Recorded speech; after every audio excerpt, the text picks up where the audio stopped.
Un empresario millonario estaba profundamente afectado por la desaparición de su hija.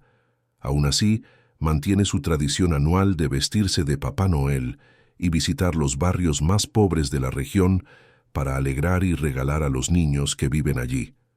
Los niños hacían fila educadamente hasta que llegó el turno de una niña.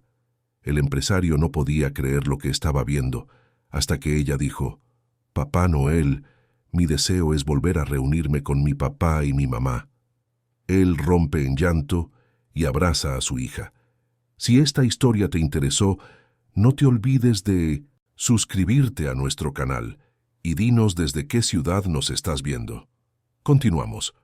Roberto Hernández siempre creyó que una empresa era mucho más que números en hojas de cálculo o gráficas de crecimiento colgadas en las paredes de salas de juntas de cristal. Para él, un negocio de verdad se construía sobre la dignidad de las personas que se levantaban temprano todos los días, se subían a microbuses llenos, dejaban a sus hijos en la escuela y llegaban a la fábrica dispuestas a dar lo mejor de sí. En la Ciudad de México, donde levantó su imperio, Roberto era conocido como un patrón diferente, de esos que se volvieron una rareza en los tiempos modernos. Redujo jornadas antes de que la ley lo exigiera, repartió utilidades cuando todavía ni se hablaba mucho de eso, creó guarderías para los hijos de los empleados y montó un fondo de apoyo para quien enfrentara dificultades. Su oficina estaba en el corazón del poniente de la ciudad, pero su corazón de verdad estaba en las líneas de producción, en los pasillos, en los comedores donde platicaba con gente de a de veras. A su lado desde siempre, o por lo menos desde que se conocieron en una fiesta universitaria 20 años atrás, estaba Marcela. Ella no era de esas mujeres que se quedan solo a la sombra del marido. Para nada. Marcela tenía opinión propia, voz firme y un sentido de la justicia que Roberto admiraba profundamente. Fue ella quien sugirió el programa de becas para los hijos de los trabajadores. Fue ella quien insistió en que la empresa debía tener una política clara contra cualquier tipo de acoso o discriminación. Marcela trabajaba como psicóloga, daba consulta en un consultorio en Polanco, pero siempre encontraba tiempo para estar presente en las acciones sociales que Roberto organizaba. Juntos formaban una pareja que mucha gente admiraba, no por la riqueza que acumularon, sino por la forma en que usaban esa riqueza.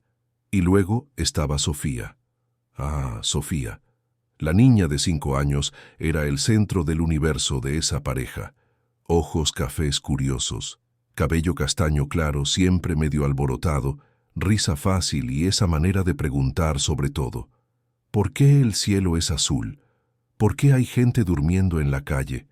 ¿Por qué el perro de la vecina ladra tanto? Sofía estudiaba en un colegio particular en las lomas de Chapultepec, pero Marcela se aseguraba de que su hija entendiera que no todo el mundo tenía las mismas oportunidades. Los fines de semana, llevaba a Sofía a ayudar en kermeses de caridad, a platicar con otros niños en colonias populares, para sembrar la semilla de la empatía desde temprano.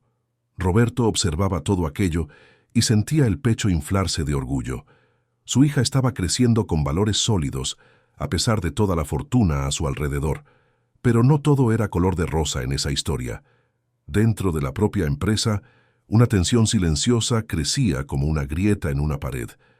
Gustavo Mendoza era el nombre del socio de Roberto, el hombre que se encargaba del área financiera y estratégica de la compañía. Se conocieron en una feria de negocios años atrás, y en ese entonces pareció una sociedad perfecta. Roberto entendía de producción, de gente, de construir relaciones. Gustavo entendía de números, de mercado, de hacer crecer el dinero. Al principio funcionó bien. La empresa se expandió, abrió nuevas plantas, consiguió contratos importantes, pero con el tiempo las diferencias filosóficas entre los dos empezaron a notarse. Gustavo veía a los empleados como costos operativos. Para él, cada prestación que se otorgaba era dinero que dejaba de ir al bolsillo de los socios. No entendía por qué Roberto insistía en mantener un comedor que servía comida de calidad cuando podía contratar a un proveedor más barato. No entendía por qué la empresa pagaba un seguro de gastos médicos mayores cuando el básico sería suficiente. No entendía por qué diablos Roberto se negaba a despedir a empleados mayores que, según Gustavo, producían menos y costaban más. Las juntas entre los dos empezaron a ponerse tensas. Gustavo llegaba con hojas de cálculo mostrando cuánto podrían ahorrar. Roberto respondía hablando de lealtad, de dignidad, de construir algo que durara generaciones. La gota que derramó el vaso llegó cuando Gustavo propuso un recorte del 15% de la plantilla. Tenía todo calculado, mostró los números, aseguró que la producción no se vería afectada si redistribuían las tareas. Roberto miró esas hojas de cálculo, esos números fríos, y pensó en las familias que serían destrozadas. Pensó en don Juan, que trabajaba en la empresa desde hacía 17 años y tenía 3 hijos. Pensó en doña Lourdes, que era viuda y mantenía a 2 nietos. Pensó en cada historia, en cada rostro, en cada vida que se pondría de cabeza. Y dijo que no. Gustavo no lo tomó bien. De hecho, Gustavo se puso furioso. Empezó a cuestionar la autoridad de Roberto, a sugerir que su socio estaba dejando que los sentimientos se interpusieran en el buen juicio empresarial. Empezó a tener reuniones paralelas con algunos miembros del consejo, a sembrar dudas sobre la capacidad de liderazgo de Roberto. En los pasillos, Gustavo era todo sonrisas y palmaditas en la espalda. A puerta cerrada, trabajaba para minar la confianza de inversionistas y socios. Roberto notaba el cambio en el ambiente, pero todavía creía que podrían resolver sus diferencias dialogando. Fue un martes cualquiera de abril cuando todo cambió. Sofía acababa de salir del colegio. Marcela solía recogerla todos los días a las 3 de la tarde, pero ese día en particular tuvo una consulta de emergencia y le pidió a la nana, doña Carla, que fuera por ella. Doña Carla era una señora de confianza. Trabajaba con la familia desde hacía 3 años. Era cuidadosa y responsable. Llegó a la hora. Encontró a Sofía en la puerta del colegio junto con otros niños. Tomó la mano de la niña y empezó a caminar hacia donde estaba estacionado el coche. Era una calle con mucho movimiento, llena de papás y mamás, coches parando y arrancando, el típico caos de la hora de la salida. Fue cuestión de segundos. Doña Carla soltó la mano de Sofía un instante para sacar la llave del coche de su bolsa. Cuando volteó, Sofía ya no estaba. Al principio pensó que la niña se había ido al puesto de dulces que estaba cerca, donde a veces compraban algo. Caminó hasta allá, con el corazón ya empezando a acelerarse. No estaba. Regresó corriendo a la puerta del colegio. No estaba. Empezó a gritar su nombre, a preguntar a otros papás si habían visto a una niña de 5 años de pelo castaño y uniforme azul. Nadie había visto nada raro. Nadie se había fijado. En medio de esa multitud, Sofía simplemente había desaparecido. La llamada le llegó a Marcela cuando estaba terminando la sesión de terapia. Era doña Carla, con la voz temblorosa, tratando de explicar entre sollozos lo que había pasado. Marcela sintió que el mundo se le venía encima. Dejó todo, agarró el coche y salió disparada hacia el colegio. Le llamó a Roberto en el camino. Él estaba en una reunión con proveedores, con el celular en silencio. Cuando finalmente contestó, escuchó la voz desesperada de su esposa del otro lado de la línea. Roberto no esperó a que terminara de hablar. Le pidió al chofer que se apurara. No importaba el tráfico, no importaban las multas, solo que se apurara. Cuando llegaron al colegio, la policía ya estaba ahí. Marcela estaba sentada en una banca, con el rostro mojado de lágrimas, y doña Carla a su lado en estado de shock. Roberto abrazó a su esposa con fuerza, sintiendo que sus propias piernas flaqueaban. ¿Dónde estaba Sofía? ¿Cómo podía una niña simplemente desaparecer en medio de tanta gente? Los policías hicieron preguntas, anotaron descripciones, revisaron las cámaras de seguridad de la zona. Las imágenes mostraban el movimiento normal de la calle, pero en ningún momento aparecía Sofía siendo llevada o subiendo a algún coche. Era como si se la hubiera tragado la tierra. Las primeras horas fueron las peores. Roberto y Marcela no podían pensar con claridad, con la mente hecha un lío entre la esperanza y la desesperación. Llamaron a todos los hospitales de la zona, a todos los conocidos, a cualquier persona que pudiera haber visto algo. Marcela insistía en que tal vez Sofía se había perdido, que tal vez andaba por ahí confundida, buscando una cara conocida. Roberto quería creer eso, pero algo dentro de él, una intuición sombría, le decía que aquello no era un simple caso de una niña perdida. Esa noche, nadie durmió en la casa de los Hernández. La pareja se quedó sentada en la sala, abrazados, mirando hacia la puerta, como si Sofía fuera a aparecer en cualquier momento, pidiendo disculpas por haberse perdido. El cuarto de la niña permanecía tal como lo había dejado en la mañana. Los juguetes regados, el uniforme del día, anterior tirado en la silla, su olor todavía impregnado en las sábanas. Marcela entró ahí varias veces durante la madrugada solo para sentir la presencia de su hija, para tocar los objetos que Sofía tocaba todos los días. Al día siguiente, la noticia ya estaba en los periódicos. Hija de empresario millonario desaparece. Los titulares variaban, pero todos traían la foto de Sofía, esa que le tomaron en su último cumpleaños donde sonreía de oreja a oreja, con el pastel de fresa y sus 5 velitas enfrente. Roberto contrató a los mejores detectives privados de la Ciudad de México. Ofreció una recompensa por información. Carteles con el rostro de Sofía empezaron a aparecer por toda la ciudad. La policía montó un operativo especial. Cada denuncia, por más absurda que pareciera, era investigada. Cada pista, por más pequeña que fuera, era seguida hasta el final. Pero los días pasaban y no aparecía nada. Sofía seguía desaparecida, como si la tierra se hubiera abierto y se la hubiera tragado. Roberto intentaba mantener la rutina. Iba a la empresa, participaba en reuniones, pero estaba ahí solo de cuerpo presente. Su mente estaba atrapada en el momento en que recibió la llamada de Marcela, en ese segundo en que su vida se había puesto de cabeza. Marcela, por su parte, canceló todas las consultas. No podía escuchar los problemas de los demás cuando su propio mundo se estaba desmoronando. Pasaba los días entre la fiscalía, pláticas con investigadores y rezos silenciosos pidiendo que Sofía estuviera bien, donde quiera que estuviera. Y Gustavo. Gustavo fue uno de los primeros en aparecer en la casa de los Hernández cuando se enteró de lo ocurrido. Llegó con flores, con palabras de apoyo, ofreció ayuda económica para contratar más investigadores, para aumentar la recompensa. Dijo que Roberto no tenía que preocuparse por la empresa, que él se encargaría de todo hasta que su socio estuviera en condiciones de volver. Marcela agradeció educadamente, pero algo en ese hombre siempre le había incomodado. Nunca le cayó muy bien Gustavo, le parecía falso, demasiado calculador. Roberto siempre le pedía que le diera una oportunidad al socio, decía que Gustavo era solo pragmático, que en el fondo tenía buen corazón. Esa noche, después de que Gustavo se fue, Marcela le comentó a Roberto que le parecía extraña la soltura del socio, como si estuviera actuando un papel. Roberto, demasiado agotado para entrar en discusiones, solo murmuró que todo el mundo estaba en shock, que cada quien reaccionaba de manera diferente al sufrimiento. Marcela no insistió, pero guardó esa sensación incómoda en el fondo del pecho, ese presentimiento de que algo no estaba bien.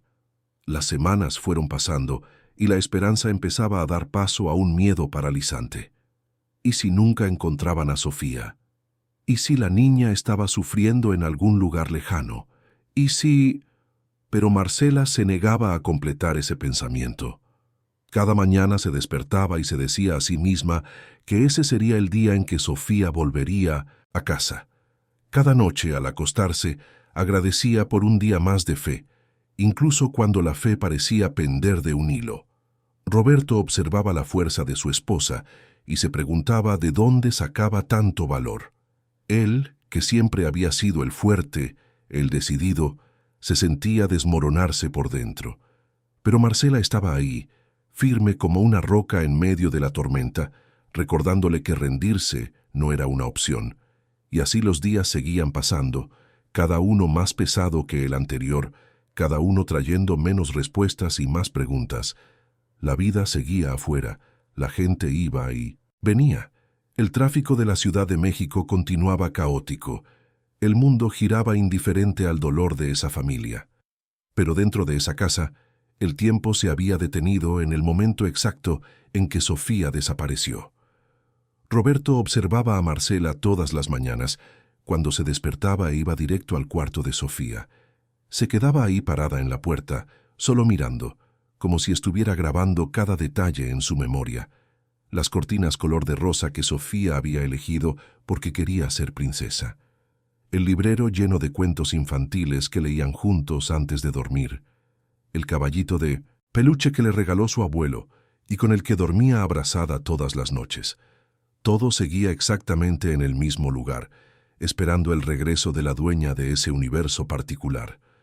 Hubo un momento, unas 2 semanas después de la desaparición, en que Roberto casi se derrumba por completo. Fue una mañana de viernes.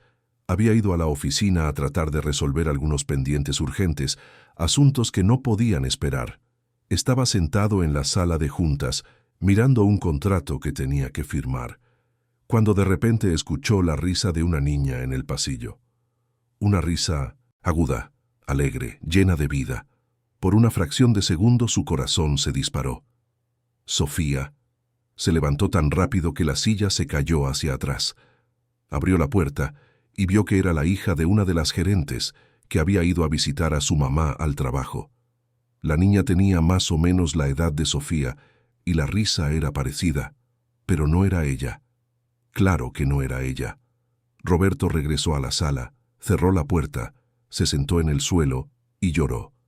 Lloró como no lloraba desde niño, con sollozos que le salían del fondo del pecho, un dolor tan grande que parecía no caberle en el cuerpo. Así fue como lo encontró Gustavo, minutos después. El socio entró sin tocar, vio a Roberto en ese estado y por un breve instante hubo algo en sus ojos que Marcela habría reconocido si hubiera estado ahí. No era compasión, no era solidaridad, era algo más frío, más calculado. Pero el momento pasó rápido, y pronto Gustavo estaba arrodillándose junto a Roberto, poniéndole la mano en el hombro, diciendo palabras que debían ser de consuelo, pero que sonaban mecánicas, aprendidas de memoria. «Tienes que ser fuerte», decía Gustavo. «Tienes que mantener la cabeza fría. La empresa te necesita. Marcela te necesita». Roberto se secó las lágrimas y miró a su socio. «Tú no entiendes, Gustavo. No tienes hijos. No sabes lo que es esto». Gustavo sonrió, una sonrisa pequeña y enigmática. «Tal vez no lo entienda de la misma forma que tú, pero entiendo de negocios, y sé que no puedes dejar que todo se venga abajo por esto». Roberto se quedó mirándolo, procesando esas palabras. ¿Por esto? ¿Así llamaba Gustavo a la desaparición de su hija? ¿Por esto? Se levantó, se arregló el saco y dijo que se iba a casa. Gustavo intentó insistir en que tenía asuntos importantes que discutir, decisiones que no podían esperar. Roberto solo negó con la cabeza. «Decide tú, Gustavo. Siempre quisiste tener carta blanca. Ahora la tienes». Y salió de la sala antes de que el socio pudiera responder. Gustavo se quedó ahí parado, solo, y por primera vez desde que todo ese plan se había puesto en marcha, sintió algo parecido a la duda. No arrepentimiento, no exactamente, pero una pregunta incómoda. ¿Hasta dónde estaba dispuesto a llegar? Cuando Roberto llegó a casa esa tarde, encontró a Marcela en la cocina preparando la cena. Ella cocinaba cuando estaba ansiosa. Era una forma de mantener las manos ocupadas, la mente enfocada en algo concreto y real. Estaba haciendo picadillo, el platillo favorito de Sofía. Roberto se quedó parado en la puerta, observando a su esposa picar las verduras con precisión quirúrgica. «¿Estás bien?», preguntó él, sabiendo que era una pregunta tonta. Nadie ahí estaba bien. Marcela no respondió de inmediato. Siguió picando, el cuchillo golpeando la tabla a un ritmo constante. Entonces, sin mirar a su marido, dijo: «Soñé con ella anoche. Soñé que estaba en un lugar oscuro, con frío, llamándonos. Y yo no podía llegar hasta ella. Corría y corría, pero era como si mis pies estuvieran clavados en el suelo». Su voz se quebró, y Roberto se dio cuenta de que Marcela estaba llorando. Las lágrimas cayendo silenciosas sobre la tabla de cocina. Cruzó la cocina en 3 zancadas y abrazó a su esposa por la espalda, sintiendo el cuerpo de ella temblar contra el suyo. «Va a volver», susurró Roberto al oído de Marcela. «Te lo prometo, vamos a encontrarla». Marcela se giró en sus brazos con el rostro mojado y los ojos rojos. «No puedes prometer eso, Roberto. Tú no controlas eso». Él tragó saliva porque ella tenía razón. Siempre había sido el hombre de las soluciones, el que resolvía problemas, el que encontraba salidas, pero esta vez estaba completamente impotente. Esa noche comieron el picadillo en silencio, cada bocado un esfuerzo. La mesa estaba puesta para 3, como siempre. El lugar de Sofía seguía ahí, el platito con dibujos de mariposas, el vasito de plástico rosa, la sillita ajustada a la altura correcta. Marcela había insistido en mantener todo como estaba. «Cuando Sofía vuelva», decía ella, «todo tiene que estar exactamente como lo dejó». Después de cenar, Roberto fue a su estudio en casa y volvió a llamar al detective privado que había contratado. El hombre, un ex policía llamado Rodrigo, tenía fama de nunca rendirse en un caso. «¿Alguna novedad?», preguntó Roberto, ya sabiendo la respuesta. Rodrigo suspiró al otro lado de la línea. «Estamos siguiendo algunas pistas», dijo. «Pero nada concreto todavía. Es como si se hubiera evaporado». Roberto sintió crecer la frustración. «Los niños no se evaporan, Rodrigo. Alguien se la llevó, alguien sabe dónde está». «Lo sé, Roberto», respondió el detective con paciencia. «Y vamos a encontrar a Binu Settinta, ese alguien. Pero tienes que darme tiempo. Estos casos, cuando no hay testigos, cuando no hay cámaras claras, llevan tiempo». Roberto colgó el teléfono y se quedó mirando el aparato como si pudiera darle las respuestas que necesitaba. ¿Cuánto tiempo? ¿Cuánto tiempo tenía su hija? ¿Cuánto tiempo aguantaría lejos de casa, lejos de ellos? Subió las escaleras lentamente, cada escalón pesando como si cargara el mundo a sus espaldas. Pasó por el cuarto de Sofía, dudó y luego entró. Se sentó en su camita demasiado pequeña para su cuerpo y tomó el caballito de peluche. Lo apretó contra su pecho y cerró los ojos. «¿Dónde estás, Sofía? ¿Dónde estás, mi niña?» Y en ese cuarto silencioso, lleno de recuerdos y ausencia, Roberto Hernández se permitió sentir toda la desesperación que había estado tratando de contener desde que esa pesadilla había comenzado. Y nada, absolutamente nada, volvería a la normalidad hasta que la encontraran. Los meses fueron pasando, y la vida, terca como siempre, insistía en continuar. Noviembre llegó trayendo el calor característico de la primavera en la Ciudad de México, y con él una mezcla de sentimientos contradictorios en la casa de los Hernández. Ya eran más de 6 meses desde la desaparición de Sofía, 6 meses de búsquedas incesantes, de pistas que no llevaban a ninguna parte, de esperanzas que se encendían por la mañana y se apagaban al anochecer. El mundo allá afuera seguía su ritmo frenético, la gente corriendo de un lado a otro, preocupada por las cuentas, por el trabajo, por pequeños problemas que parecían enormes hasta que perdías un hijo y descubrías lo que era un problema de verdad. Marcela había vuelto a atender a algunos pacientes en el consultorio. No a todos, solo los casos más urgentes, aquellos que realmente la necesitaban. Fue una decisión difícil, tomada después de muchas pláticas con Roberto y con su propia terapeuta. Necesitaba un propósito, algo que la hiciera levantarse de la cama, además del dolor. Pero cada sesión era un esfuerzo hercúleo de concentración. Escuchaba los problemas de los pacientes, asentía en los momentos correctos, hacía las preguntas adecuadas, pero una parte de ella, la mayor parte, estaba siempre en otro lugar. Estaba pensando en Sofía. ¿Dónde estaría en ese preciso momento? Tendría frío, tendría miedo. Alguien la estaría cuidando bien. Las preguntas se repetían como un mantra doloroso, sin respuesta, sin alivio.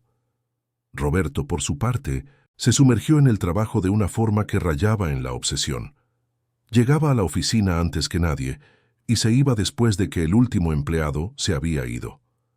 Participaba en todas las reuniones, revisaba todos los informes, tomaba todas las decisiones. Era como si, manteniéndose ocupado, pudiera olvidar por unos instantes la ausencia que le carcomía el alma. Pero no funcionaba. No importaba cuántas horas trabajara, no importaba cuántos contratos firmara, el dolor seguía ahí, punzante, insistente, recordándole a cada segundo que su hija estaba perdida en algún lugar del mundo. ¿Y Gustavo? Gustavo estaba prosperando. Con Roberto tan enfocado en huir de su propio dolor a través del trabajo, el socio finalmente tenía el espacio que siempre quiso. Empezó a implementar cambios que Roberto siempre había bloqueado. Cortó algunas prestaciones por aquí, redujo costos por allá, renegoció contratos de forma más agresiva. Los empleados notaban la diferencia. El clima en la empresa cambió. Ese ambiente acogedor, familiar, empezó a dar paso a algo más frío, más impersonal.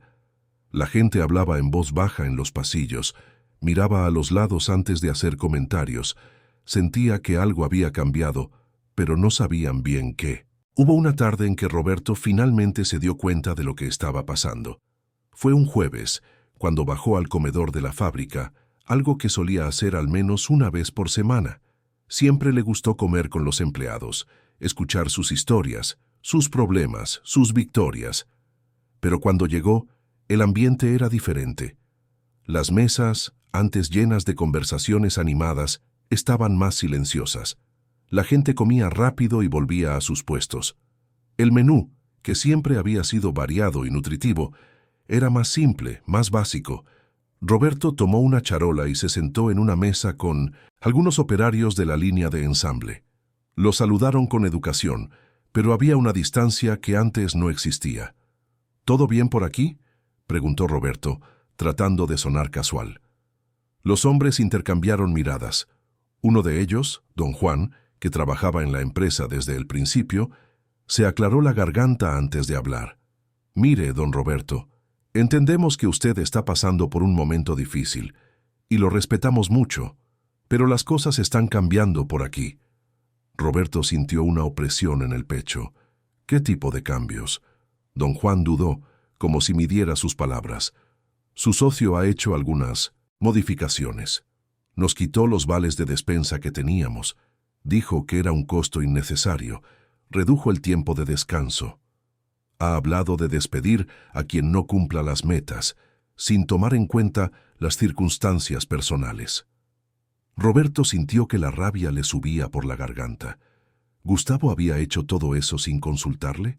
¿Sin siquiera mencionarlo? Le había dicho al socio que tomara algunas decisiones operativas, pero no eso, nunca eso. Lo siento, don Juan, no lo sabía. Voy a arreglar esto. El hombre le dedicó una sonrisa cansada. Sabemos que usted no sabía, don Roberto. Por eso lo digo, pero hay mucha gente preocupada. Hay familias que dependen de esas prestaciones. Roberto terminó de comer en silencio. La comida se le hizo cemento en la boca. Subió directo a la oficina de Gustavo sin siquiera tocar la puerta.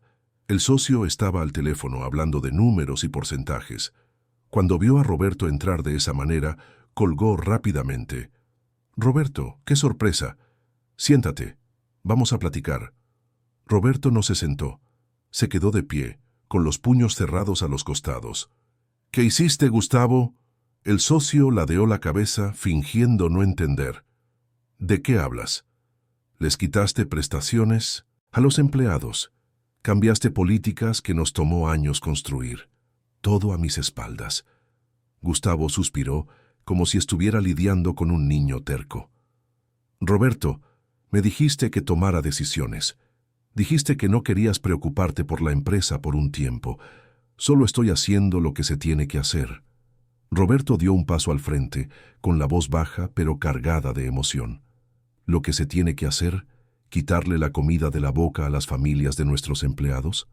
¿Convertir este lugar en un ambiente de miedo? ¿Eso es lo que se tiene que hacer?». Gustavo se levantó también y por primera vez en mucho tiempo dejó caer un poco la máscara. «Siempre has sido muy sentimental, Roberto. Siempre has puesto los sentimientos por encima de las ganancias, y mira a dónde te ha llevado eso. Roberto sintió como si le hubieran dado un puñetazo en el estómago. ¿Qué tiene que ver esto con Sofía? Gustavo se dio cuenta de que había ido demasiado lejos. Perdón, no quise decir eso. Solo digo que la empresa necesita decisiones racionales, no emocionales. Roberto respiró hondo tratando de controlar la ira. Revierte todos esos cambios, hoy, o si no, podemos reconsiderar nuestra sociedad. Gustavo abrió los ojos como platos. No estás hablando en serio. Roberto le sostuvo la mirada. Nunca he hablado más en serio en mi vida. Gustavo se quedó en silencio unos segundos, calculando. Luego asintió, lentamente. Está bien, lo revertiré. Pero tienes que decidir, Roberto. O estás al frente de la empresa o no lo estás. No puedes quedarte en esta zona gris. Roberto le dio la espalda y salió de la oficina sin responder. Sabía que Gustavo tenía razón en una cosa. Tenía que decidir. Pero ¿cómo concentrarse en hojas de cálculo y reuniones cuando su hija estaba desaparecida? Esa noche, cuando le contó a Marcela lo que había pasado, ella se quedó en silencio por un largo momento. Luego, con esa voz calmada que usaba cuando estaba muy enojada, dijo: «Nunca me cayó bien ese hombre. Siempre sentí que había algo raro en él». Roberto se pasó la mano por el cabello. «Lo sé. Siempre lo dijiste. Debí haberte escuchado». Marcela tomó la mano de su esposo. «No es demasiado tarde. Deshazte de él, Roberto. Vende su parte, cómprala, haz lo que sea necesario, pero deshazte de él». Roberto asintió. Ya lo estaba pensando, pero no era tan simple. Disolver una sociedad implicaba abogados, contratos, negociaciones. Llevaba tiempo, y tiempo era algo que no estaba seguro de tener. Diciembre llegó trayendo el espíritu navideño que invadía la Ciudad de México todos los años. Las calles se llenaban de luces de colores, árboles adornados surgían en cada esquina, las tiendas ponían villancicos a todo volumen. Para la mayoría de la gente era la época más feliz del año. Para Roberto y Marcela era una tortura. ¿Cómo celebrar la Navidad sin Sofía? ¿Cómo fingir que todo estaba bien cuando todo se estaba desmoronando? Marcela sugirió que no pusieran el árbol ese año. «No tiene sentido», dijo con la voz entrecortada. «No sin ella». Pero Roberto no estuvo de acuerdo. «Tenemos que mantener las tradiciones. Cuando Sofía vuelva, va a querer ver el árbol. Va a querer saber que seguimos esperándola». Y así, una tarde de sábado pusieron el árbol de Navidad en la sala.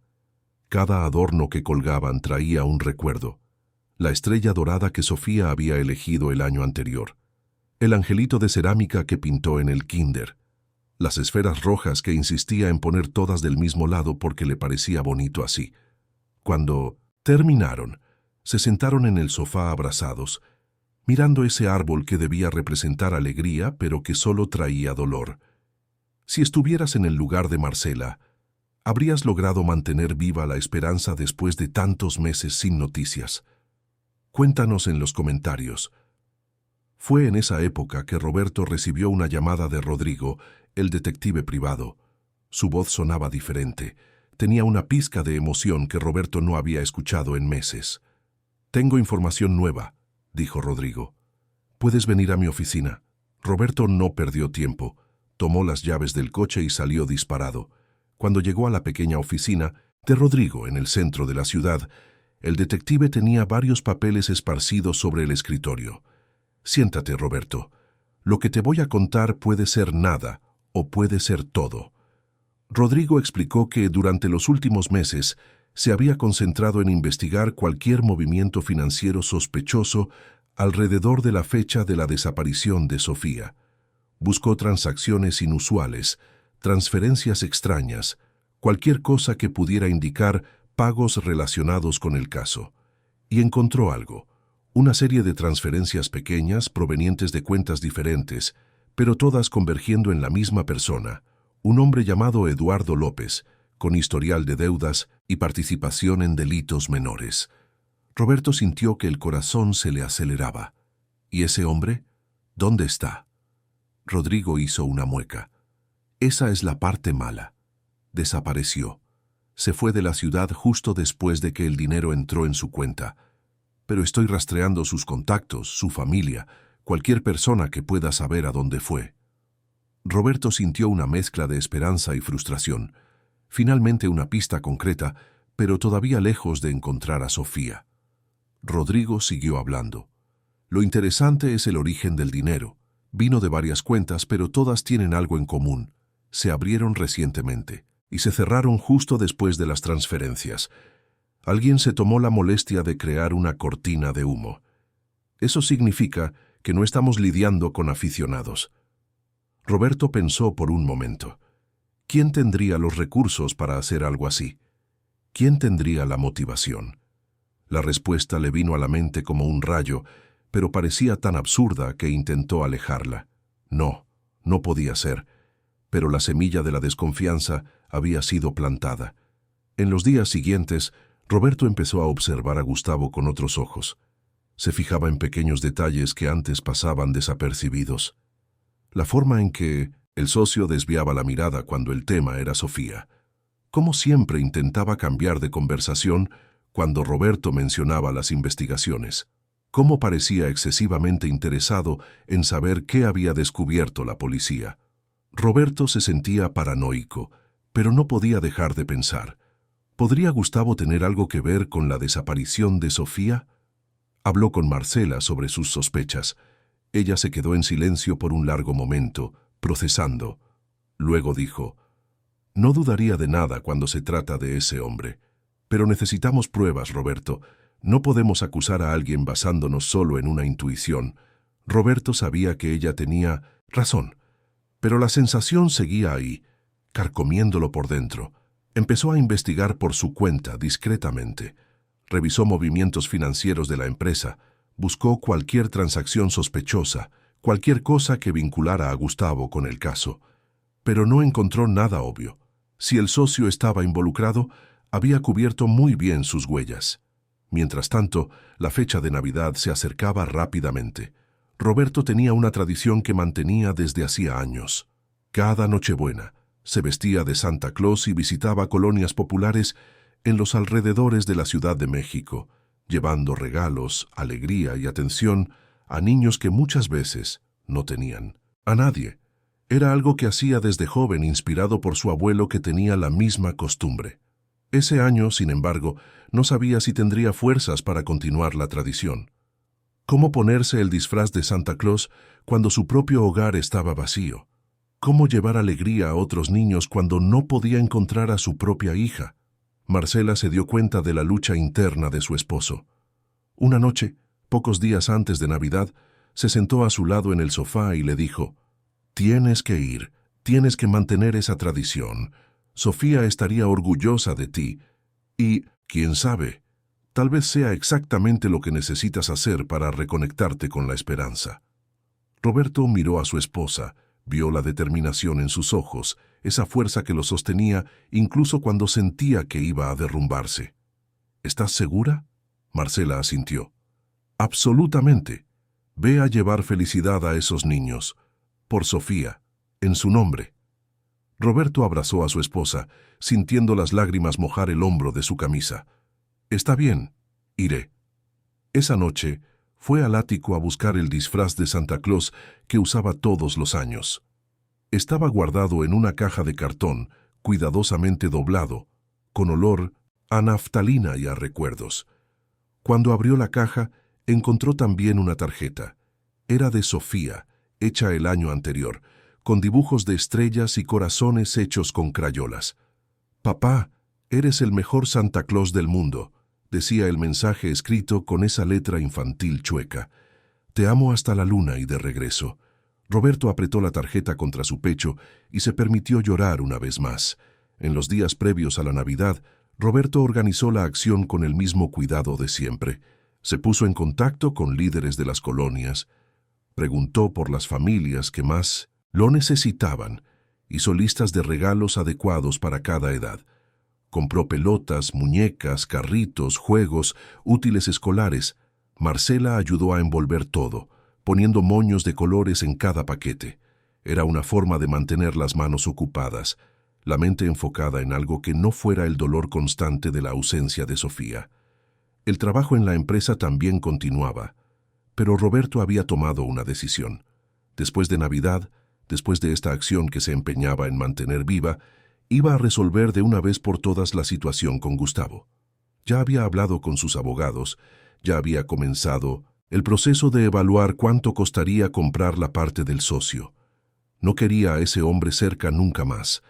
No importaba si sus sospechas eran correctas o no, la simple posibilidad de que Gustavo pudiera estar involucrado en la desaparición de Sofía era suficiente.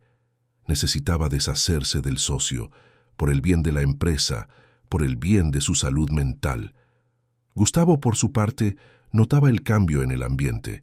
Sentía que Roberto se estaba distanciando, que algo había cambiado entre ellos de forma definitiva. Intentó varias veces sacar plática, sugerir comidas, proponer reuniones para discutir el futuro de Manicite, la empresa. Roberto siempre encontraba una excusa para negarse. El socio no era tonto, sabía que estaba perdiendo terreno, y eso lo inquietaba. Todo el plan que había urdido meses atrás había sido para ganar el control de la empresa. Pero ahora, con Roberto volviendo a involucrarse más activamente en los negocios, con los empleados prefiriendo claramente al otro socio, Gustavo sentía que estaba perdiendo la batalla. Pero todavía no estaba dispuesto a rendirse. No después de haber llegado tan lejos. En Nochebuena, Roberto se despertó con una mezcla de nerviosismo y determinación. Hoy sería el día de la acción benéfica. Había elegido visitar una colonia en Ecatepec, un municipio vecino a la Ciudad de México, conocido por sus zonas de pobreza. El lugar era lejano, poco conocido, pero era exactamente por eso que Roberto lo había elegido. Quería llevar alegría a niños que normalmente quedaban olvidados, que no aparecían en las campañas de Navidad de las grandes empresas o de las ONGs famosas. Quería hacer una diferencia en la vida de quienes realmente lo necesitaban. Marcela lo ayudó a ponerse el disfraz. Le acomodó la barba blanca, el gorro rojo, verificó que el cinturón estuviera en su lugar. Cuando terminó, se quedó parada mirando a su esposo con los ojos llorosos. «Eres un hombre bueno, Roberto. Sofía tiene suerte de tener un papá como tú, y donde quiera que esté, estoy segura de que está orgullosa». Roberto tragó el nudo en la garganta y besó la frente de su esposa.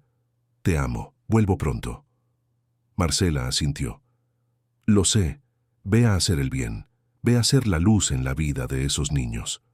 Roberto salió de casa acompañado de 2 ayudantes, empleados de la empresa, que se ofrecieron como voluntarios para ayudar en la distribución de los regalos. El coche estaba cargado de bolsas y cajas, todo cuidadosamente organizado. El trayecto hasta Ecatepec duró cerca de 1 hora, el tráfico más ligero por ser Nochebuena. Cuando llegaron a la colonia, ya había una pequeña multitud esperando. Niños con ropa sencilla, algunos descalzos, otros con chanclas gastadas, rostros curiosos, ojos brillantes de expectativa. Era para momentos como ese que Roberto se empeñaba en mantener esa tradición. Ahí, en esas sonrisas, en esa alegría pura y genuina, encontraba un propósito que iba más allá de sí mismo. La distribución comenzó. Roberto se sentó en una silla grande que habían preparado y los niños empezaron a formar una fila. Cada uno se subía a sus piernas, le contaba qué quería de Navidad y recibía un regalo. Había risas, había abrazos, había esa magia que solo la Navidad puede crear, incluso en los lugares más improbables. Roberto hacía su papel con dedicación, con cariño, preguntando el nombre de cada niño, haciendo bromas, tomándose fotos. Por unos instantes, lograba olvidar su propio dolor y concentrarse en llevar felicidad a esas familias. Pero entonces, en medio de la fila la vio, y el mundo entero pareció detenerse. Y así, incluso con el corazón roto, Roberto decidió que mantendría viva la tradición que tanto amaba, sin imaginar que esa decisión lo cambiaría todo. Era una niña, pequeña, demasiado delgada, con ropa sucia y remendada. El cabello castaño estaba enredado, lleno de nudos, como si no hubiera visto un peine en semanas. El rostro tenía manchas de tierra, las manos estaban sucias, las uñas rotas. Se movía despacio en la fila, con los ojos bajos, como si tuviera vergüenza o miedo. Había algo en ella que hizo que Roberto dejara de respirar. Era la forma en que inclinaba la cabeza cuando pensaba. Era la manera en que se mordía el labio inferior cuando estaba nerviosa. Eran pequeños gestos que él conocía de memoria, que había visto miles de veces. El corazón de Roberto empezó a latir tan fuerte que podía oír la sangre pulsando en sus oídos. No podía ser. No podía. Después de 7 meses, en una colonia a kilómetros de distancia, las probabilidades eran imposibles. Tenía que ser su imaginación jugándole una mala pasada, el deseo desesperado de ver a su hija, haciéndolo ver a Sofía en cualquier niña parecida. Pero cuanto más la miraba, más seguro estaba. Era la misma frente, la misma forma de los ojos, la misma curva de la nariz. La fila seguía avanzando y la niña estaba cada vez más cerca. Roberto intentaba mantener la compostura, seguir platicando con los otros niños que se subían a sus piernas, pero le temblaban las manos, la voz le fallaba. Uno de los ayudantes se dio cuenta de que algo andaba mal. «Don Roberto, ¿está todo bien?» Se ve pálido. Roberto solo asintió con la cabeza, sin poder quitarle los ojos de encima a la niña que se acercaba. 2 niños más, uno más. Y entonces fue su turno. La niña se paró frente a él, pero no levantó la vista. Se quedó ahí parada, con los brazos caídos a los costados, los pies descalzos y sucios pisando el suelo de tierra.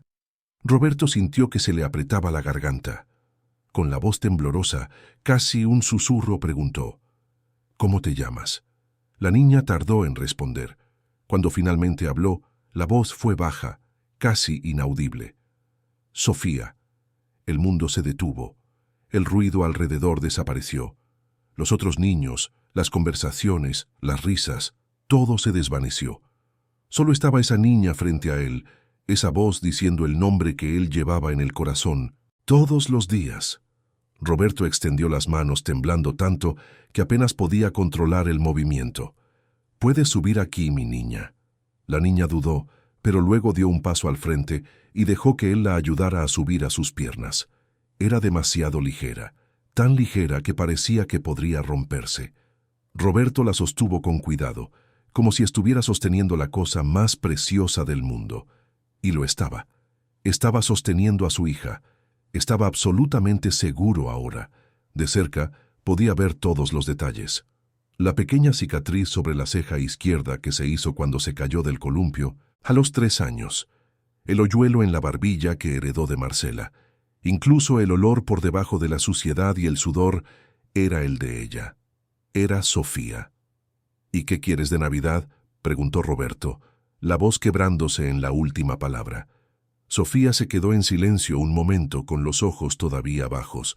Luego, tan bajito que él apenas pudo oír, dijo: «Solo quiero volver con mi mamá y mi papá». Las lágrimas que Roberto había estado conteniendo toda la tarde finalmente cayeron. Rodaron por la barba falsa, mojaron el traje rojo, cayeron al suelo en gotas pesadas. Abrazó a la niña con fuerza, sintiendo el cuerpecito frágil contra el suyo, y empezó a sollozar. Los ayudantes corrieron, preocupados, sin entender qué estaba pasando. «¿Don Roberto? ¿Está bien?» Roberto no podía hablar. Solo podía abrazar a Sofía, repitiendo bajito en su oído: «Papá está aquí, mi niña.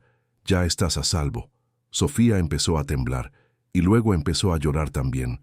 Un llanto bajito al principio, pero que fue creciendo, creciendo, hasta convertirse en sollozos que sacudían todo su cuerpo. Se aferró al disfraz de Santa Claus con fuerza, sus deditos pequeños sujetando la tela como si fuera lo único sólido en un mundo que se había derrumbado meses atrás. La gente alrededor empezó a darse cuenta de que algo mucho más allá de una simple entrega de regalos estaba sucediendo. Alguien llamó a la líder de la colonia, doña Juana, una señora de 60 y tantos años que conocía a todas las familias de ahí. Se acercó, preocupada. «¿Qué pasó?» Roberto, con un esfuerzo enorme, logró hablar. «Esta niña es mi hija. Mi hija que desapareció hace 7 meses en la Ciudad de México».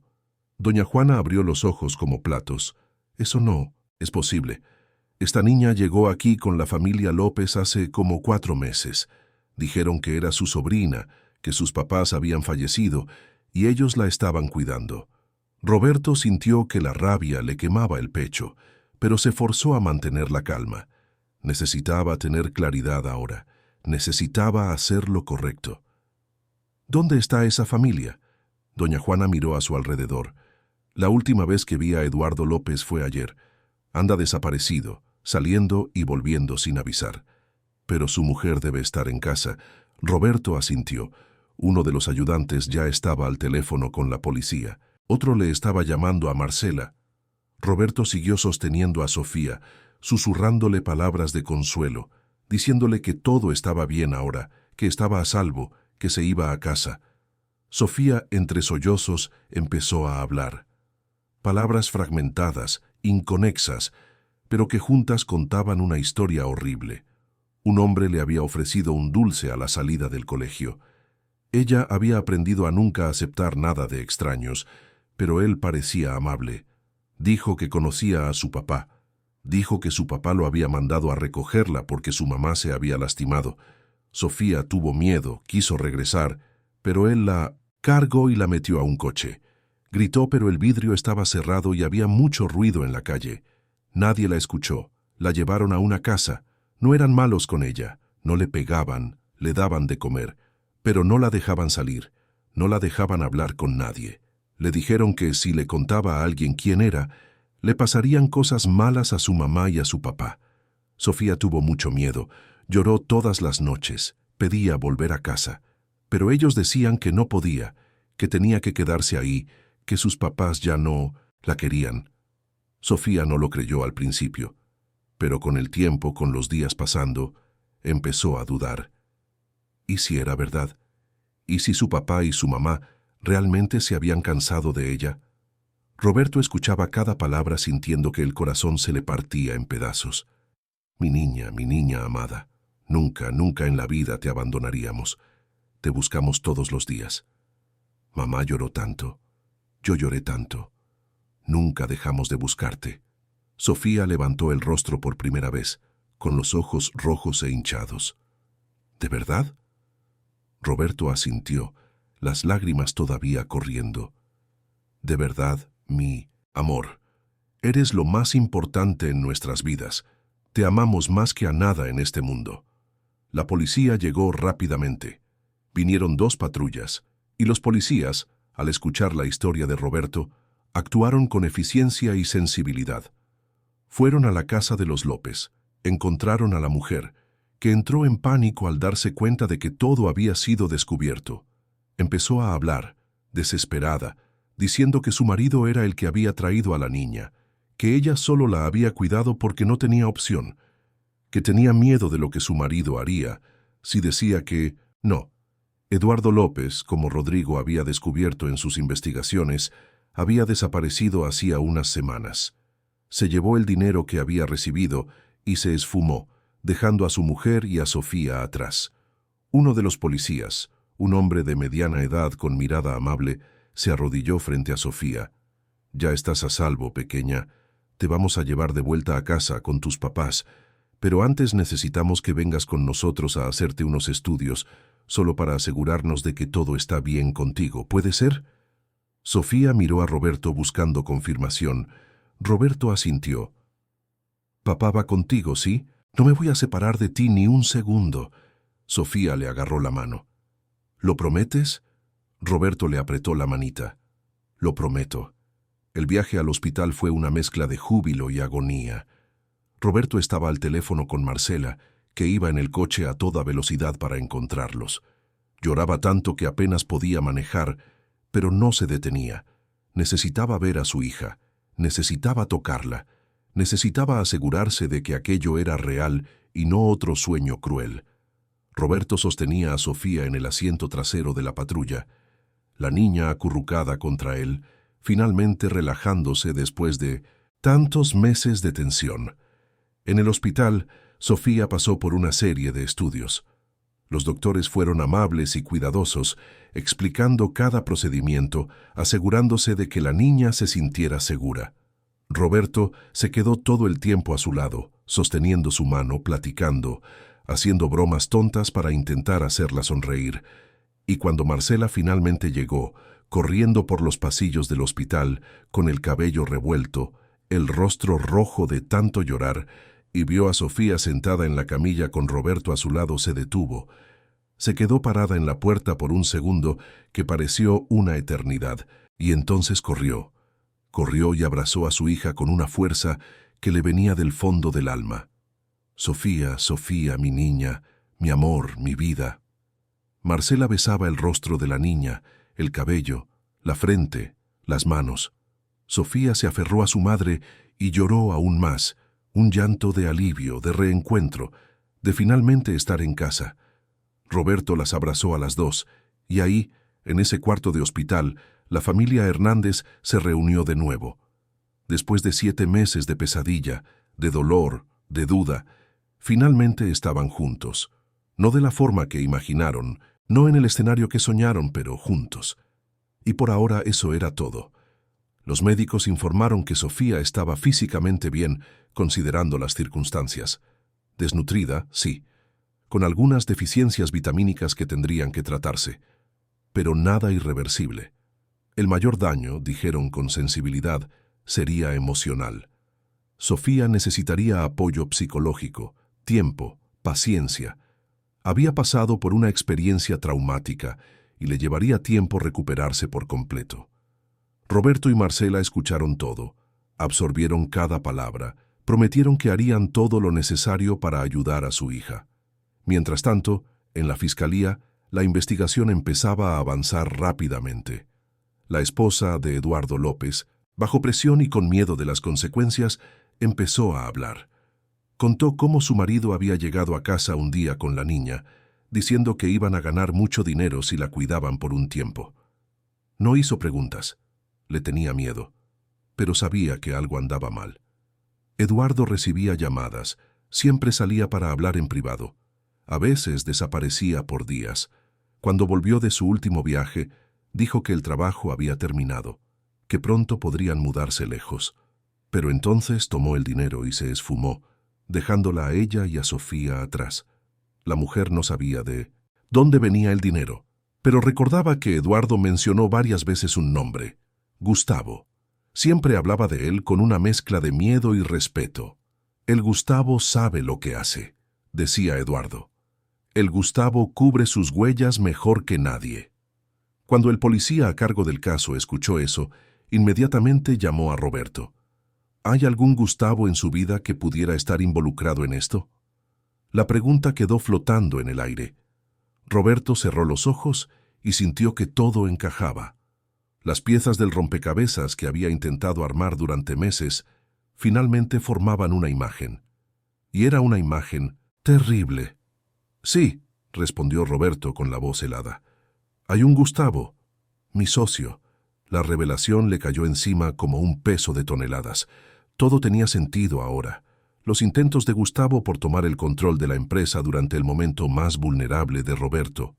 La forma en que siempre preguntaba sobre las investigaciones, como si estuviera verificando si estaba a salvo. El interés excesivo en saber si la policía tenía alguna pista. La insistencia en que Roberto se alejara de los negocios. Cada pequeño detalle que antes parecía insignificante, ahora brillaba con una claridad cristalina. Gustavo lo había hecho. Había planeado la desaparición de Sofía para tener vía libre en la empresa. Había usado a su propia hija, una niña inocente de 5 años, como una pieza en un juego sórdido de poder y dinero. Roberto sintió una rabia que nunca antes había experimentado. Era algo que le venía del fondo del pecho, caliente y sofocante, pidiendo salir. Marcela notó el cambio en la expresión de su esposo. ¿Qué fue? ¿Qué pasó? Roberto le contó, las palabras saliendo duras y cortantes. Marcela se puso pálida. Siempre supo que había algo malo con Gustavo. Siempre sintió esa sensación incómoda cerca de él. Pero nunca, ni en sus peores pesadillas, imaginó que fuera capaz de algo tan monstruoso. Una cosa era ser ambicioso, ser poco ético en los negocios. Otra completamente diferente era usar a una niña como moneda de cambio. La policía actuó rápidamente. Con la conexión entre Eduardo López y Gustavo Mendoza, establecida a través del testimonio de la mujer, los investigadores consiguieron una orden para registrar las oficinas y la casa de Gustavo. Lo que encontraron confirmó todas las sospechas. Había registros de transferencias bancarias cuidadosamente ocultas en cuentas offshore. Había correos electrónicos encriptados que, una vez descifrados, mostraban conversaciones entre Gustavo y Eduardo sobre el plan. Había incluso anotaciones en un cuaderno personal donde Gustavo calculaba cuánto tiempo le tomaría a Roberto alejarse por completo de la empresa después de la desaparición de su hija. Cada evidencia era más impactante que la anterior. Gustavo lo había planeado todo meticulosamente. Había estudiado la rutina de Sofía. Sabía los horarios en que doña Carla la recogía del colegio. Había identificado el día perfecto para actuar. Había reclutado a Eduardo López a través de intermediarios, gente endeudada y desesperada que haría cualquier cosa por dinero. Había creado capas y capas de protección a su alrededor, asegurándose de que nada pudiera ser rastreado directamente hasta él. Pero había cometido un error crucial. Había subestimado la fuerza de Roberto, la determinación de Marcela, y había subestimado al destino que puso a Sofía en esa fila en Nochebuena. Cuando los policías fueron a la casa de Gustavo para arrestarlo, él todavía intentó mantener la compostura. «Esto es un absurdo», decía con la voz alta e indignada. «No tienen pruebas de nada. Soy un hombre de negocios respetado. Los voy a demandar a todos por difamación». Pero cuando le mostraron las evidencias, cuando le pusieron enfrente las transferencias bancarias, los correos, las anotaciones, se derrumbó. No de la forma que uno esperaría, no con remordimiento o arrepentimiento, sino con rabia, con furia por haber sido descubierto, por ver sus planes arruinados. «Ni siquiera era tan importante», dijo Gustavo hablando de Sofía como si fuera un objeto. «Él cuida más a los empleados de la empresa que a ella. Yo solo estaba tratando de hacerle ver lo que realmente importa». El policía que escuchaba eso tuvo que controlarse para no perder la compostura profesional. «Señor Mendoza, está usted detenido por su participación en la desaparición de una menor. Tiene derecho a un abogado. Gustavo fue esposado y se lo llevaron. Hasta el último momento no mostró ninguna señal de arrepentimiento. Solo un calculador frío y rabia por haber perdido el juego que él mismo había comenzado». La noticia del arresto de Gustavo se extendió rápidamente. En los periódicos, en las redes sociales, en los pasillos de la empresa. Empresario arrestado por presunta participación en la desaparición de la hija de su socio. Los titulares eran impactantes. La gente que conocía a Gustavo, que había hecho negocios con él, no podía creerlo. Pero aquellos que trabajaban directamente con él, que conocían su frialdad, su obsesión por las ganancias por encima de todo, no se sorprendieron tanto. Siempre supieron que había algo malo en ese hombre. Roberto pasó los días siguientes dividido entre cuidar de Sofía y lidiar con las consecuencias legales y empresariales del caso. Tenía reuniones con abogados, con la policía, con fiscales. Daba declaraciones, firmaba documentos, respondía a preguntas, pero nada de eso importaba realmente. Lo que importaba era que Sofía estaba de vuelta, que estaba a salvo, que estaba en casa, en su propio cuarto, rodeada de sus propios juguetes, durmiendo en su propia cama. Todo lo demás eran solo detalles por resolver. Sofía empezó a adaptarse lentamente a la vida normal.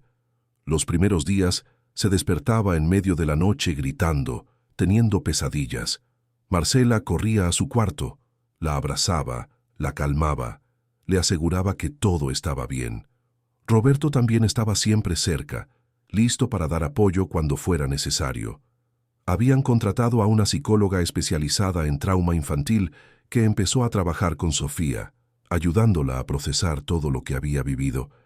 Era un camino largo y difícil, pero Sofía era fuerte, más fuerte que muchos adultos.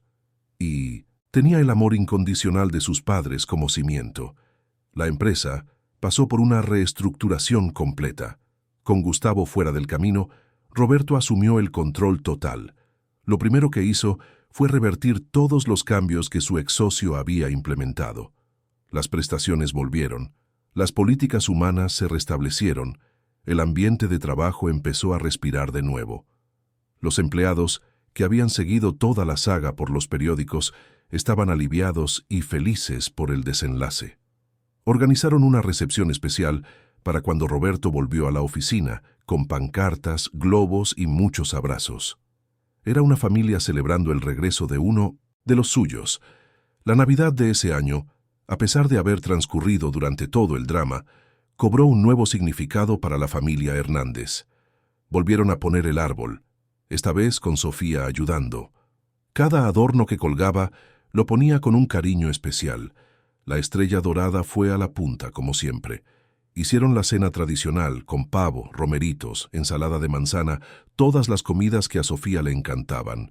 Invitaron a doña Carla, que se había sentido devastada por la desaparición de la niña y que lloró de felicidad al verla de vuelta. Invitaron también a Rodrigo, el detective, cuya perseverancia había ayudado a unir las piezas del rompecabezas. Esa noche, después de que todos se fueron, después de que Sofía se durmió, Roberto y Marcela se sentaron en el sofá de la sala, tomados de la mano, mirando el árbol de Navidad con sus luces parpadeando suavemente. «Fue un año difícil», dijo Marcela, con la cabeza apoyada en el hombro de su esposo. Roberto asintió. «El más difícil de mi vida, pero estamos juntos, y eso es lo que importa». Marcela levantó el rostro y lo miró a los ojos. «Sabes que va a pagar por lo que hizo, ¿verdad?» Roberto asintió de nuevo. «Sí, se va a hacer justicia». Y cuando dijo eso, supo que era cierto. Gustavo iba a responder por sus actos. Y la familia Hernández, marcada pero no rota, seguiría adelante, más fuerte que nunca. Los meses que siguieron fueron de reconstrucción en todos los sentidos. Roberto volvió a dedicarse por completo a la empresa, pero con una perspectiva completamente diferente. Lo que había pasado con Sofía cambió algo fundamental dentro de él. Antes ya era un patrón humano y justo, preocupado por el bienestar de sus empleados, pero ahora había una urgencia nueva, una comprensión profunda de que la vida podía cambiar en un segundo, de que lo que realmente importaba no eran las ganancias o los contratos millonarios, sino las personas, las conexiones reales, el legado que dejamos en el mundo. Implementó cambios aún más significativos en la empresa. Creó un programa de apoyo psicológico gratuito para todos los empleados y sus familias. Estableció una política de licencia remunerada para padres que estuvieran lidiando con situaciones difíciles con sus hijos. Montó un fondo de emergencia para ayudar a los trabajadores en situaciones de crisis. Y, lo más importante, empezó a estar presente de una forma que antes no podía. No solo físicamente, sino emocionalmente. Conocía los nombres de los hijos de sus empleados, preguntaba por sus vidas, celebraba sus victorias y ofrecía apoyo en las derrotas. La empresa prosperó como nunca antes. Los números comprobaban algo que Roberto siempre había creído, pero que Gustavo nunca entendió. Cuando cuidas a las personas, cuando inviertes en ellas de verdad, te lo devuelven con lealtad, dedicación y productividad, que van mucho más allá de lo que cualquier manual de gestión podría prever. La noticia sobre el caso se extendió y, paradójicamente, a pesar del escándalo, la empresa ganó respeto a nivel nacional. La gente quería hacer negocios con una compañía que tenía valores reales, que había demostrado en la práctica que las ganancias y la humanidad podían ir de la mano. Gustavo Mendoza enfrentó el proceso judicial que merecía. El sistema de justicia, aunque lento como siempre, fue implacable con él. Las pruebas eran irrefutables, los testimonios abrumadores. Eduardo López fue encontrado meses después, escondido en otra ciudad, y también rindió una declaración detallada a cambio de una reducción de pena. Lo confirmó todo. Confirmó que Gustavo había planeado cada detalle, que había pagado por todo el esquema, que había dado instrucciones específicas de cómo y cuándo actuar. En el tribunal, durante el juicio, Gustavo mantuvo su postura fría y calculadora hasta el final. No pidió disculpas, no mostró remordimiento. Solo argumentó que había hecho lo necesario por el bien de la empresa. El juez, un hombre de edad que ya había visto mucho en la vida, pero que aún así quedó impactado por la frialdad de Gustavo, dictó una sentencia dura. Señor Mendoza, usted no solo cometió un acto atroz contra una niña inocente, usted traicionó la confianza de un socio, de un amigo, de alguien que creía en usted. Usted demostró una completa ausencia de empatía, de conciencia moral, de humanidad básica. La sociedad necesita ser protegida de individuos como usted. La pena fue severa, como debía ser. Se llevaron a Gustavo, y esta vez ya no había más jugadas, no había más escapatorias, pagaría por sus actos. Roberto asistió al juicio junto con Marcela. Cuando se dictó la sentencia, no sintió alegría, no sintió victoria. Sintió solo un cansancio profundo y una especie de paz melancólica. Se había hecho justicia. Gustavo pasaría muchos años lejos de la sociedad, sin la posibilidad de hacerle daño a nadie más. Pero eso no borraba los 7 meses de sufrimiento que su familia había pasado. No devolvía la inocencia que Sofía había perdido. No curaba por completo las heridas que se habían abierto. Era solo el cierre de un capítulo doloroso, para que otro con suerte mejor pudiera comenzar. Al salir del juzgado ese día, Roberto y Marcela caminaron en silencio hasta el coche. Una vez dentro, lejos de las miradas curiosas de los periodistas y las cámaras, simplemente se abrazaron. Fue un abrazo largo, apretado, que decía todo lo que las palabras no podían expresar. Habían sobrevivido, habían llegado al otro lado, y aunque las cicatrices permanecerían, también permanecía el amor que los unía. Esa familia no era perfecta, pero era suya, y nadie, nunca más, les quitaría eso. En los meses que siguieron al juicio, Roberto tomó una decisión importante. Vendió la parte de Gustavo en la empresa, que había sido confiscada como parte del proceso judicial. Con el dinero, creó una fundación llamada Sofía, dedicada a ayudar a familias de niños desaparecidos. La fundación ofrecía apoyo psicológico gratuito, ayuda financiera para quienes no podían pagar detectives privados y trabajaba en estrecha colaboración con las autoridades para mejorar los protocolos de búsqueda y rescate. Era una forma de transformar todo ese dolor en algo positivo, de hacer que el sufrimiento de su familia pudiera aliviar el de otras. La fundación creció rápidamente. Gente de todo México empezó a ponerse en contacto, contando sus propias historias de pérdida y desesperanza. Roberto no podía ayudar a todos, pero ayudaba a cuantos podía. Contrató un equipo dedicado, trajo a especialistas, creó una red de apoyo que se extendía por varios estados. Marcela también se involucró profundamente, usando su experiencia como psicóloga para capacitar a profesionales que atendían a las familias. Era una forma de darle sentido a lo que habían vivido, de garantizar que ese dolor no hubiera sido en vano. Sofía fue la verdadera heroína de esta historia. La niña que había sido arrancada de su vida, que había pasado meses en cautiverio, que había sido usada como pieza en un juego cruel, mostró una resiliencia que sorprendió incluso a los psicólogos que la atendían. Claro que hubo noches difíciles, pesadillas, momentos de ansiedad. Hubo días en que no quería salir de casa con miedo de que algo pudiera volver a pasar. Hubo llantos, sin explicación aparente, abrazos desesperados buscando seguridad, pero con el apoyo incansable de Roberto y Marcela, con la ayuda profesional adecuada, con la paciencia y el amor que la rodeaban, Sofía empezó a sanar. Volvió al colegio después de unos meses, en una nueva institución elegida con cuidado, donde los maestros fueron informados de la situación y capacitados para lidiar con cualquier problema que pudiera surgir. Al principio, Sofía se aferraba a Marcela. No quería que su mamá se fuera. Pero poco a poco, con pequeños pasos, empezó a soltarse. Hizo nuevos amigos, empezó a participar en las actividades, volvió a sonreír con esa facilidad que siempre tuvo. Hubo contratiempos, claro, momentos en que parecía estar retrocediendo, pero la trayectoria general era de mejora, de crecimiento, de superación. La psicóloga que atendía a Sofía quedó impresionada con su capacidad de recuperación. En una de las sesiones con Roberto y Marcela comentó: «Sofía tiene algo especial. No niega lo que pasó, no finge que todo está bien cuando no lo está, pero tampoco se deja definir por eso.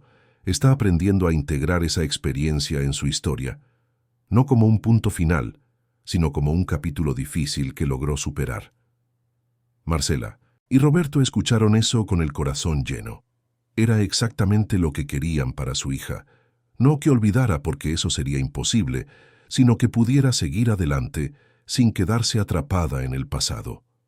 En el nuevo colegio, Sofía encontró a una maestra especial, la señorita Elena, que tenía una forma única de tratar con los niños. Se daba cuenta cuando Sofía estaba teniendo un día difícil y sabía exactamente cómo ayudar. A veces era un abrazo, a veces un momento a solas para platicar, a veces simplemente darle espacio y dejar que Sofía procesara sus emociones a su propio ritmo. Sofía se apegó a esta maestra de una forma que le recordaba a Roberto cómo las relaciones correctas en el momento correcto pueden hacer toda la diferencia en la vida de alguien. Un día, casi un año después del reencuentro, Sofía estaba jugando en el jardín cuando Roberto la observaba desde la ventana. Reía, corría detrás de una mariposa, esa risa cristalina que había estado guardada por tanto tiempo. Marcela se acercó y le puso la mano en el hombro. «Va a estar bien», dijo Marcela. «Vamos a estar bien». Roberto asintió, sintiendo que se le humedecían los ojos. «Sí, lo estaremos». Y por primera vez en mucho tiempo creyó plenamente en esas palabras. La empresa, mientras tanto, se había convertido en un ejemplo nacional de responsabilidad social corporativa. Periodistas venían de varias partes del país para entrevistar a Roberto, queriendo entender cómo había logrado transformar una tragedia personal en una fuerza motriz para cambios positivos. Él siempre respondía con humildad. «No hice nada extraordinario», decía. «Solo seguí creyendo en lo que siempre he creído, que las personas importan más que las ganancias, que el verdadero éxito se mide por la diferencia que hacemos en la vida de los demás, que las empresas tienen una responsabilidad social que va mucho más allá de pagar impuestos». Varios otros empresarios empezaron a seguir el ejemplo de Roberto. Se implementaron programas de bienestar en empresas de todo el país. Las fundaciones de apoyo a niños desaparecidos obtuvieron más recursos y visibilidad. Se discutieron cambios en políticas públicas en el Congreso. Roberto nunca buscó los reflectores, pero su historia había tocado el corazón de millones de mexicanos e inspirado a una generación de líderes empresariales a repensar sus prioridades. Cuando diciembre llegó de nuevo, trayendo consigo el espíritu navideño y todos los recuerdos del año anterior, Roberto tuvo que tomar una decisión. ¿Continuaría con su tradición de vestirse de Santa Claus y visitar colonias populares? Después de todo lo que había pasado, después de haber reencontrado a Sofía exactamente durante una de esas acciones, ¿tenía sentido continuar? Habló con Marcela al respecto. Ella pensó un momento antes de responder. «Creo que tiene más sentido ahora que nunca», dijo. «Reencontraste a nuestra hija gracias a esa tradición, gracias a tu bondad, a tu voluntad de llevar alegría a otros niños. Eso tiene que continuar». Roberto estuvo de acuerdo, pero esta vez no iría solo. Sofía, ahora con 6 años y mucho más madura de lo que su edad sugería, quiso ir con él. «Quiero ayudar a otros niños, papá», dijo con esa seriedad infantil que a veces le surgía. «Quiero hacerlos felices como tú me hiciste a mí». Roberto y Marcela se miraron, con el corazón apretado de orgullo y amor. «Si estás segura, mi amor», dijo Marcela. Sofía asintió con convicción. «Lo estoy». Y así, en la Nochebuena de ese año, Roberto volvió a ponerse el disfraz de Santa Claus. Pero esta vez tenía a Sofía a su lado, vestida de ayudante de Minonetsensis Santa, y a Marcela también participando activamente en la acción. Eligieron una colonia diferente, esta vez más cerca de la ciudad, un lugar donde muchas familias luchaban por sobrevivir, donde los niños crecían en medio de dificultades que nadie debería enfrentar. Llevaron regalos, comida, cariño y atención, y la diferencia que hicieron ese día fue inmensurable. Sofía fue increíble. Platicaba con los otros niños, distribuía regalos con una sonrisa en el rostro, abrazaba a los pequeños que parecían más tímidos. Había una luz en ella, una fuerza que venía de haber sobrevivido a lo peor y haber salido del otro lado. La gente que participaba en la acción, que conocía la historia de la familia Hernández por los periódicos, se emocionaba al ver a Sofía ahí, no solo sobreviviendo, sino prosperando, no solo recuperándose, sino ayudando a otros. Era un testimonio poderoso de que el amor puede sanar, de que la bondad puede transformar, de que incluso las historias más oscuras pueden tener finales luminosos. Cuando la acción terminó y volvieron a casa, cansados pero felices, se sentaron los tres en el sofá de la sala. El árbol de Navidad brillaba suavemente en la esquina. Los regalos aún envueltos esperaban para ser abiertos al día siguiente. Sofía estaba acurrucada entre sus padres, casi dormida de tan cansada. «Fue la mejor Navidad de mi vida», susurró antes de cerrar los ojos. Roberto y Marcela se miraron por encima de la cabeza de su hija y no necesitaron decir nada. Sabían exactamente lo que el otro estaba pensando. Habían pasado por un infierno, habían enfrentado lo peor que unos padres pueden enfrentar, pero habían sobrevivido. Y no solo sobrevivido, sino que habían salido del otro lado más fuertes, más unidos, más conscientes de lo que realmente importa en la vida. La empresa siguió prosperando. Sin Gustavo, sin esa energía tóxica que él traía, el ambiente de trabajo se transformó por completo. La gente trabajaba más feliz, más motivada, más conectada con el propósito de lo que hacían. Roberto implementó un programa donde la empresa donaba un porcentaje de las ganancias a instituciones que cuidaban de niños desaparecidos, a centros de apoyo a familias en crisis. Quería que algo bueno saliera de todo ese dolor. Quería que su historia, la historia de Sofía, pudiera ayudar a otras familias que estuvieran pasando por la misma pesadilla. Doña Carla siguió trabajando con la familia, a mamacita, a pesar de la culpa que cargaba por haber soltado la mano de Sofía ese día fatídico. Roberto y Marcela siempre la trataron con cariño y comprensión, sabiendo que ella no tenía la culpa, que aquello le podría haber pasado a cualquiera. Sofía, por su parte, nunca culpó a doña Carla.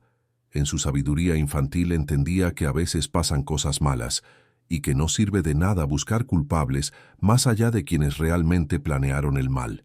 Rodrigo, el detective, se convirtió en un amigo cercano de la familia. Continuó su trabajo ayudando a otras familias a encontrar a sus seres queridos desaparecidos, y Roberto, siempre que podía, contribuía con recursos para esas investigaciones. Habían formado un lazo especial, unidos por la experiencia compartida de esa búsqueda intensa que había durado 7 largos meses. Los años fueron pasando y la familia Hernández continuó su viaje.